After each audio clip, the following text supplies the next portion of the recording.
Welcome. In front of me I have the new Motorola Signature, and I'll be going over unboxing along with a quick look at the device, its specifications, feature sets, and all that jazz. So let's get to it.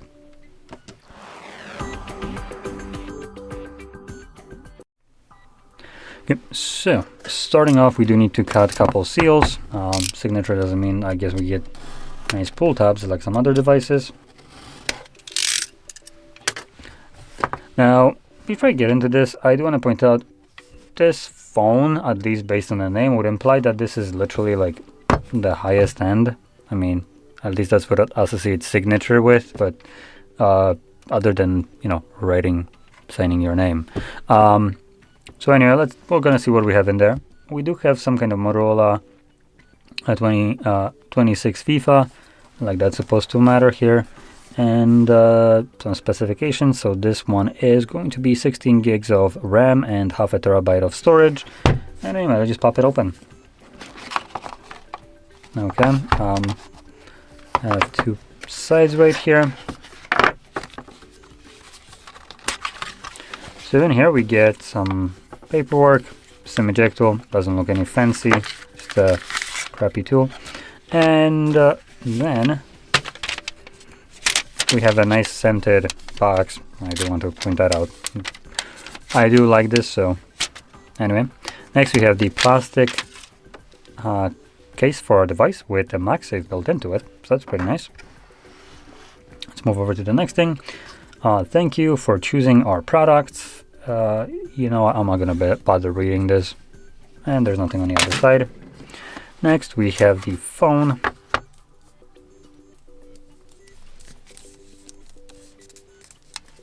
Can I slide it out?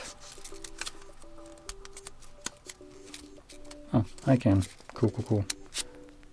Yep. Come on.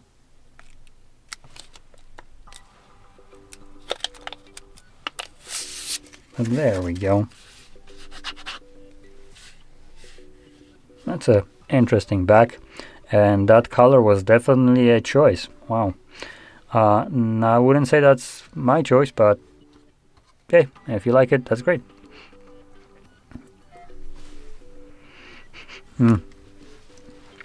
Again, I love the smell. Now this to you might kind of be ridiculous. I'm here like the freaking what was her name, the chick from Solo Leveling. Just it smells so nice. Oh yeah. But yeah, the packaging for Motorola, when the phones are a little bit higher end, they do have scented box, which I guess seeps into whatever back cover here is. So for some time you're gonna have this nice fresh kind of smell on your device, which I personally really freaking like. Anyway, below that we have our cable, and it's a Type-C to Type-C, and Signature, I guess, wasn't Signature enough to include a goddamn charger in a box. I guess you're getting something that would be considered by name highest standard and the best, whatever, but in packaging wise, go screw yourself. You can buy the charger separately. It's not like this phone isn't, you know, costing enough already. So, talking about the cost actually, which will be, in my opinion, kind of important considering this ain't a cheap phone. This device here, from what I could basically describe as almost a zombie company that still produces flagships, is a 1,000 euro device. That is, what is it, like $1,300? Let me quickly check that. Actually, I'm gonna do a search for this device and see how much it actually costs, instead of basing this on GSM Arena, as they might have good information, but sometimes price-wise, not so good. So we're looking at, in terms of where I'm from, this device coming at about 4,300 PLN. And 4,300 PLN to USD, we're looking at $1,200 for this device. Wow, that is a steep price for a phone. Do you really think you can compete with S25 Ultra here, a Motorola? Because I surely can guess that you have no freaking chance of competing with that. But let's go into this with the idea that the price of this phone is basically an S25 Ultra. or maybe even more expensive nowadays, considering I'm pretty sure you can buy that phone a little bit cheaper. Now, that being said, the S25 Ultra will have a weaker processor than we have right here. This is the newest Snapdragon in here, so it's going to be a little bit faster. But if you don't care for that, added speed, which realistically you won't be able to tell the difference between these two devices, the only time you might be is with a slight increase in frames in games. But we're talking about like ultra demanding games, not like the Subway Surfer. Yeah, that shit will be running at max speed even on like a low-end device. So anyway, so the display right here, which will be the first thing that you're gonna notice, is a 6.8-inch display in size with a resolution of 1264 by 2780 pixels. It is also a LTPO AMOLED display, 1 billion colors, 165 Hz refresh rate, Dolby Vision certified, HDR10 Plus certified, and a peak brightness of 6200 nits. Holy shit, what is this, the surface of a sun? This device apparently can get pretty bright. You might want to like pair it with sunglasses here, because if you're gonna get blasted with that brightness at night, oh boy, I feel sorry for you already. Anyway, so in terms of the display, additionally, we have 449 pixels per inch, 90.8% screen to body ratio, and it's covered with a Corning Gorilla Glass Victus 2. Though there is no screen protector pre-applied, decent amount of Motorola's, I think, if I remember correctly, do come with a screen protector already pre-applied. This one, on the other hand side, is not. And this could be to do with the fact that the screen, as you can see, is a little bit curved around the edges. It's a flat display generally, but it has this little like a waterfall design. So if I move it to maybe side, we'll be able to see this a little bit better. So you can see it does have a tiniest bit of like a roundedness to it, which makes it nicer in terms of using, especially if you like gesture navigation, as you don't have that hard edge. You just kind of have a little bit of a rounded kind of bezel right here, which feels pretty damn good. And the display right here is actually looking pretty good. Something about it just makes it stand out, in my opinion. No, on camera this is not visible. I do have a viewfinder right there so I can see it, but in person this display looks pretty damn good. So I do want to give it a shout out. Now, if we flip it over to the back, we have our poopy brown color. Like I said, it is a choice. This looks like a straight up diarrhea right here. And we have a triple camera setup. And this relatively thin device, we have a periscope even. So going over these, all three lenses right here are 50 megapixel. We have 1.6 aperture, 23mm wide lens, 71mm periscope telephoto, and 2.0 aperture 12mm ultra wide. And with those cameras you can do 8K at 30 frames, Dolby Vision, 4K up to 60 frames, also with Dolby Vision, so all of them will have it. At least I think they will. And you can do also 4K at 120, though this one doesn't actually have Dolby Vision into it. And then 1080p goes up to 240, though I think these are slow motions. Let's quickly check though. That's kind of why I set up the device. So we're gonna go into video. We're gonna check the frame rates, and here we have 4K goes up to 60, like I thought, and 8K. Oh, okay, so this is kind of stupidly designed. So even when you select 8K, it switches to 30. But if you try to select 60, which by selecting 8K it kind of shows like it would have it, it automatically switches to back to 4K, as there is no 8K 60. Bit of a weird kind of choice right here. Seems awfully close. Like I am decently far away and this is like very close up to it. Huh, interesting. I'm on a ×1. Okay, the stabilization here is very apparent, though checking this out quickly.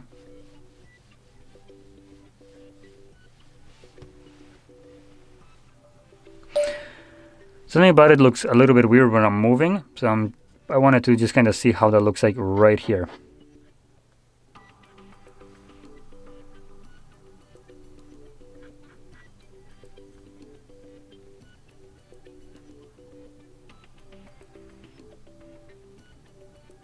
Okay, so honestly, it's what I would expect. For some reason I thought that it looks very AI when I was just like moving the phone and just seeing it on screen without recording, but this doesn't look like that once you record, so that's good. Now in terms of photos, it looks like at least right now it's dropping frames for some reason. This looks very choppy for some reason, but it's a photo, so you know what, I won't really harp too much on this. So let's capture what the hell just happened. Huh? What is happening?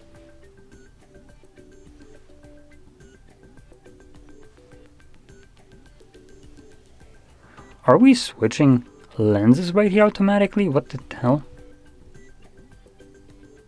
This looks so odd.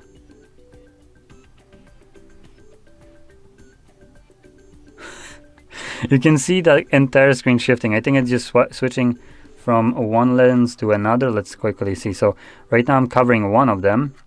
So it's this one right above the flash. Yep. So you can see it switches to the one that I was covering. So I can see that it automatically switches to the macro mode, and that is what's swapping to ultra wide lens right here. So let's capture a macro, I guess, or I guess ultra wide. Move out of it, swap. This is the normal one. Nope, stop with the photos wise. At least at the viewfinder doesn't really look that great, but yeah, this is horrifically oversaturated. Let me bring up the brightness so it's a little bit better visible. So horrifically oversaturated, very grainy, artificially sharpened. Like, these look horrid. And just to kind of maybe grab another phone, it's gonna be my phone here, which doesn't have the best cameras. I'm not gonna like deny this. Is the S25, which is the bare bones one. So let's see how this one will do. Now I can already see on the viewfinder this is much closer to what the actual photo looks like, or the thing looks like. And let me just make the brightness a bit higher. So here is how it looks like on my end. And this is much closer to the number one colors of this. This one is a little bit kind of, well, dusty, so it has a little bit more of a kind of wider shim to it, but you can kind of see it right here as well. So that's one. The little pebbles right here look much closer to what they look like right here to my eye, compared to what we have right here, which these are not even the kind of in the same ballpark.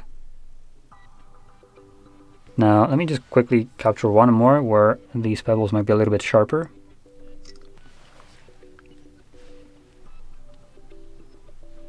So there we go.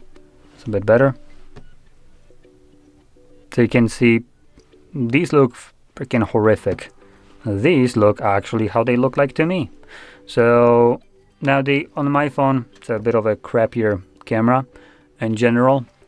For specifically for like Samsung purposes, so they look a little bit soft, the photos, but this, like, what the fuck is this? This looks like it's been straight up generated by AI right here for no reason, though it is this portion right here, but it has weird green tint to it. It looks like it's been literally pasted in, or just, I don't know, smeared or whatever the hell. It looks absolutely horrific. And in terms of like how this photo looks like, it's egregiously oversaturated. This is insane. Let's quickly do one more thing while I'm in here to maybe try to combat this. I'm gonna go into the display and I'm gonna go into color. Oh, no, not this one. Screen time. Where the hell is it? Display refresh rate, no. Oh, there we go, colors. So I'm gonna go from vivid to natural. This is gonna tone down the colors just a little bit. And I wanna see this again. Yep, it still looks as terrible as it does, as it did. So yeah, this, in terms of photos, this is freaking horrific. Video wise, it's doing pretty decently. See if their lenses have the same thing. So right now,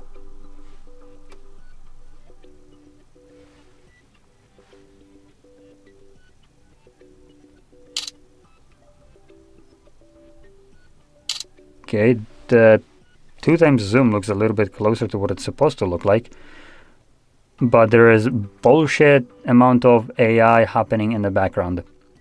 So yeah, there is a stark difference between the 1x, which is just a default wide lens, and the 2x zoom. So here is the 1x, again, same shit. Now, again, I need to bring up the brightness. Now this looks, there is detail for me. It's just the way the camera is set up. So I could kind of do this, and you can see this, but I'm just actually overblowing the image. So, whoops. So, just know that this actually does have just any kind of, it does have some kind of, what you call it, detail here. At least I can see it, shape. While on the camera I'm recording, because of the exposure, this looks pretty dark, like there's nothing there. This is not how I see it. But what I want you to pay attention more is to the colors. Again, 1x colors are absolutely awful. 2x, it's super bright, but this is actually much better. This is like an improvement, an insane improvement over the 1x.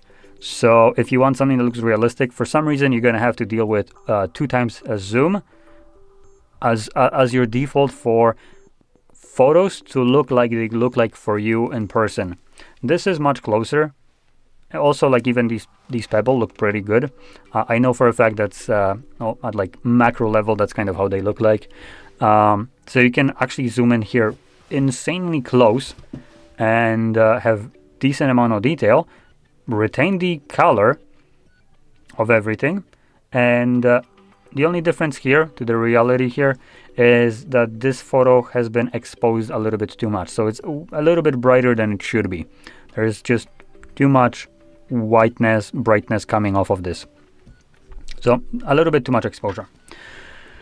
So video looks to be fine, 2x zoom looks to be fine, ultra wide looks to be, from what I've seen with the macro, there we go, looks to be not great, would be the best way I can describe it. It's somewhere between okay and the 1x camera, which is horrid. So it has sharpness. It's very visibly artificially sharpened. It's closer to what the plant looks like, or plastic thing here looks like for me in person. The pebbles right here are just a little bit too much saturated, so is the plant, but it's definitely much better than the 1x zoom. So cameras here are a bit of a hit and miss, I would say. If you're planning to do normal like shots, just whip out a phone, turn on your camera without messing around, your shots will look freaking terrible here by the looks of it. And I'm not even a camera guy. This is coming from a just, you know, a general kind of I don't know how to describe myself, a noob when it comes down to photography. I can, you know, whip out my phone, capture photos, and know if they're going to look good or not. I just don't know why or what to do to really improve them, which would be basically akin to a normal user of a phone that sometimes takes photos. That's how I describe myself. And these are absolutely awful. So for $1,000 effing dollars, or sorry, euros, that's even more, so $1,200, this camera here is shit. Now, this could be something that could be patched with an update to improve these cameras, or it could not be. I wouldn't be spending $1,200 on a phone that maybe will be updated to a usable state. If it's not out of the box, you should just not consider this. If companies can't figure their shit out when they're releasing a phone that is named Signature, then it ain't a fucking Signature now, is it? So yeah, that's one.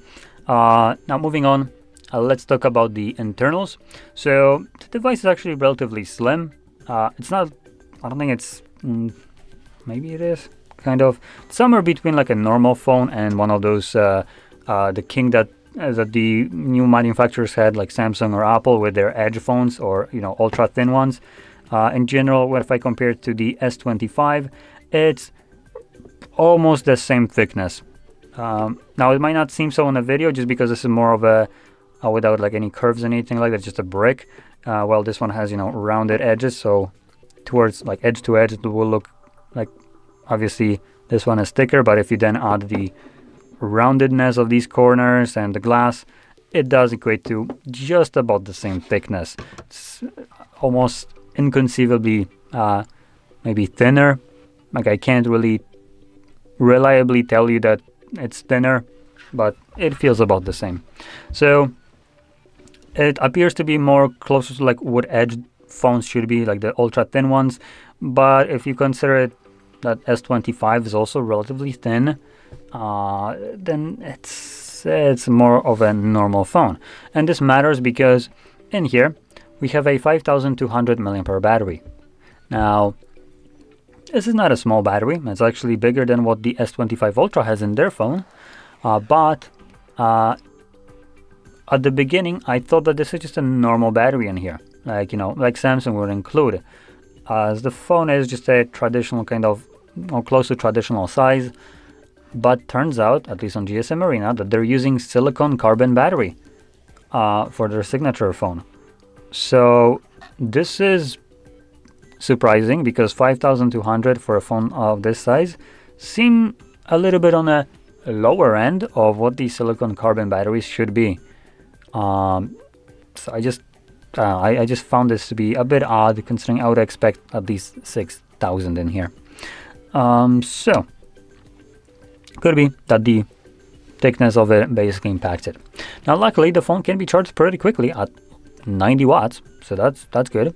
And you can do also wireless charging at 50 watts. Both of those are much faster than Samsung's charge with a cable. So Samsung, like the best Samsung, charges at like what, 45 watts. So the wireless version of this phone, or like if you charge it wirelessly, charges still faster than Samsung on a cable at the fastest speed. And if you have something like I do, S25, now this one charges at measly 25 watts with a cable. So this is doing twice the speed without being connected to anything. So in terms of charging speed, we're doing pretty good right here. 1,000 euros? Maybe not. But another thing in here is going to be the processor powering this, which is, like I mentioned before, the newest Snapdragon 8 Gen 5. And it is the flagship offer from Snapdragons, so it is going to be stupidly powerful, way more than you would ever need other phones nowadays. These processors are such a freaking overkill that it's nearly pointless at this time.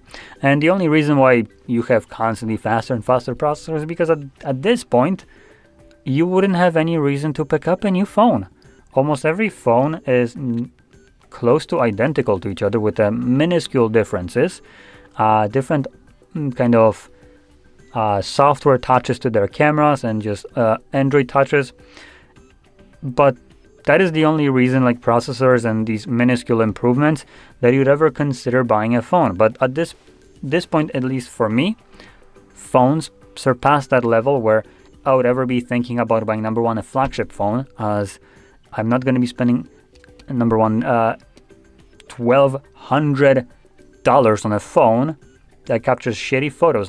That's pretty important. Shitty photos, and yeah, the processor here, I can go with lower ones, lower ended, and I wouldn't really be able to tell the difference, as most of my use case scenarios is for daily usage, like browsing the web, YouTube, and other things like that. I don't play games on my phone, so I don't need that Snapdragon in here. I will only take it, I guess, if the phone comes with it at a good value for money, just because it's there. And this device with the processor is not the greatest for value for money, just because other phone exists, which I'm going to talk about later on. So, continuing on with the internals, we have 16 or 12 gigabytes of RAM, depending on what you go for, with 256 gigabytes of storage, all the way up to 1 terabyte of storage, all being UFS 4.1 storage type.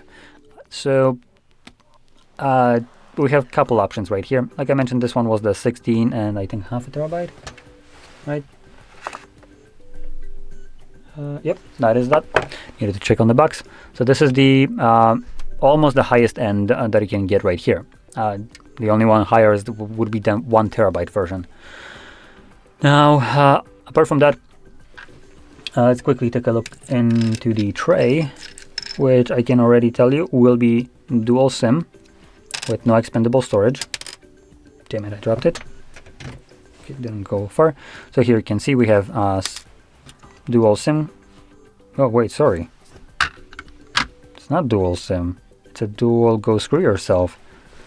It's a single SIM tray. If the camera can focus. Hello, come on.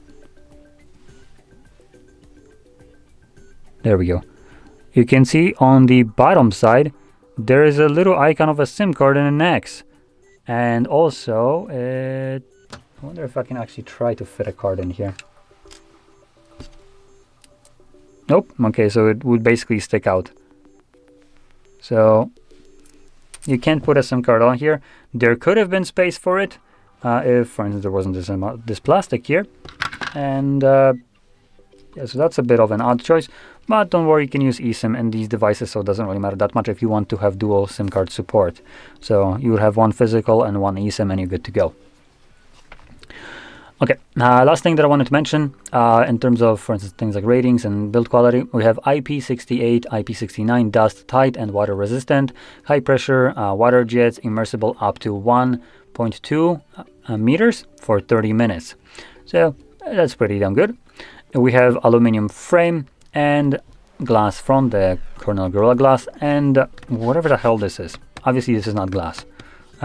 This could be plastic covered with some weird fabric or whatever. Maybe not fabric, I don't even know what to call this. Rubber surface? Can't really tell you what that is. It's not leather or eco leather, and it's not fabric. It feels rubbery, I would say. So it's plastic coated probably in some rubbery surface. Now there's also a different version, not the straight up diarrhea color one, and there's also a black one. So that could be probably more appealing in terms of, you know, how the phone looks like. But anyway, moving on to well, nothing really much more. There's one thing that I actually wanted to also test out here, which is on the box. Just bring it back up. We have right here at the bottom, barely visible because it's just black on black. There we go. We have Sound by Bose. Now this is not the first time I've seen this kind of thing, Sound by Bose. Another company that did this recently is Xiaomi. And I want to test it out how that actually sounds. So we're gonna quickly connect to network.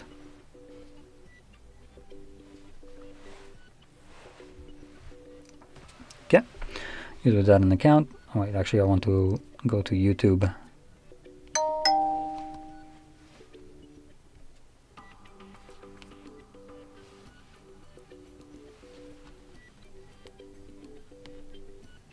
Haptic feedback here, seems solid.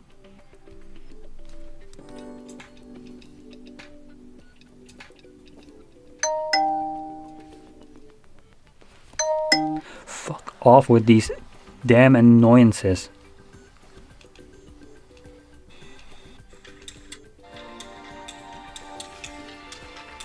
Okay.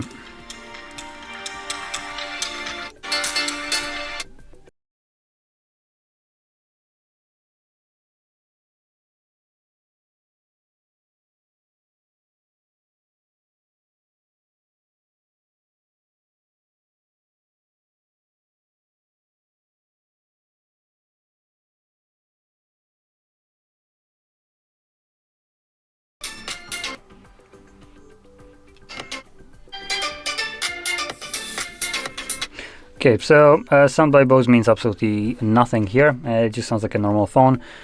Maybe in certain cases, like for instance when the ad was playing, it had a little bit more of an oomph to it, like a bassy kind of sound, but it wasn't by much.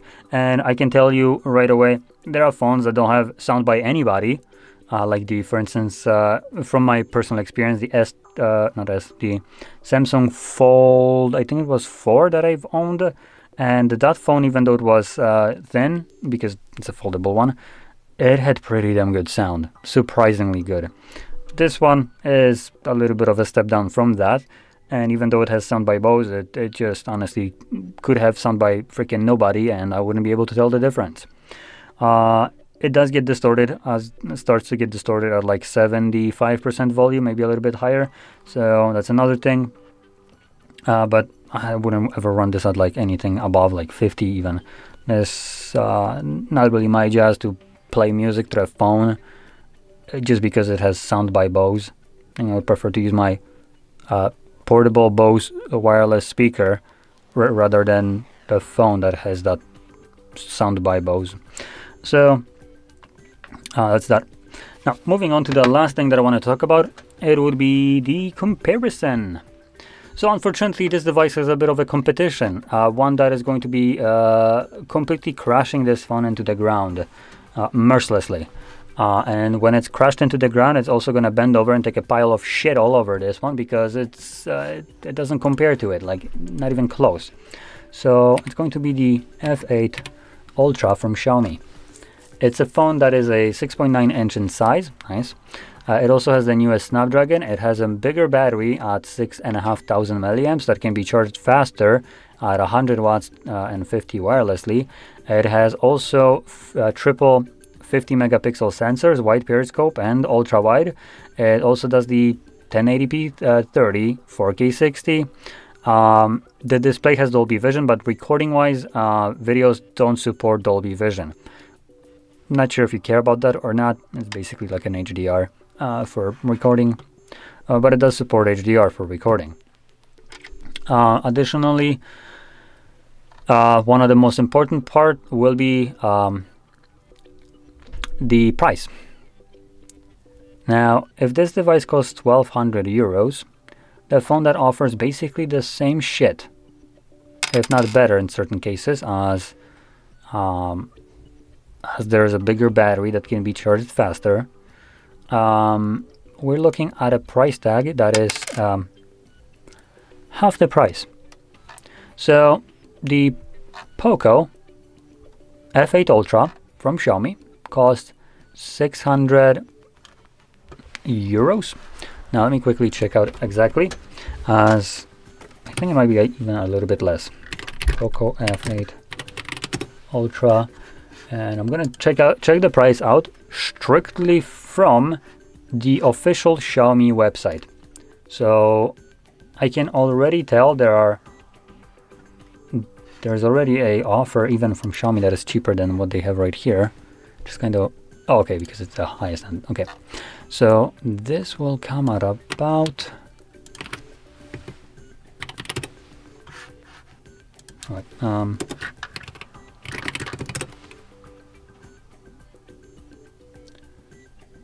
okay, so if this device costs $1,200, the POCO will cost about $830, and that is already including tax.